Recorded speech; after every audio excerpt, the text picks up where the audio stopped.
Akciju sabiedrības Latvijas kuģniecība padomes paziņojums akcionāriem, investoriem un partneriem. Laikā no 2003. līdz 2005. gadam ar atsevišķu Latvijas kuģniecības vadošu darbinieku ziņu ir slēgti kuģu fraktēšanas līgumi ar vairākām offshore firmām. Kuģošanas auditori Moore Stephens ir atzinuši, ka šo darbību rezultātā kuģniecībai ir nodarīti zaudējumi vairāk nekā 35 miljonu dolāru apmērā. Kā atzīst auditori, līgumi starp kuģniecību un dažādām offshore firmām slēgti par pazeminātām cenām. Šie starpnieki visdrīzāk kuģus tālāk izīrēja jau par tirgus cenu, gūstot ievērojamu peļņu.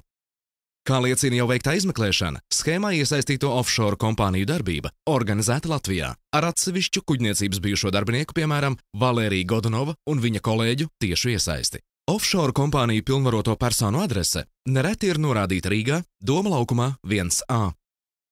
2005. gadā par minētajām darbībām tika ierosināta krimināllieta, turpinās izmeklēšana.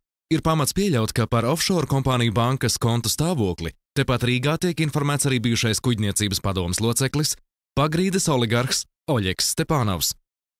Ekonomikas policija ir informējusi Latvijas kuģniecību, ka šī krimināla procesa ietvaros tā ir atzīta par cietušo. Policija šo nodarījumu kvalificējusi kā krāpšanu lielā apmērā, par ko draud brīvības atņemšana uz laiku no 5 līdz 13 gadiem.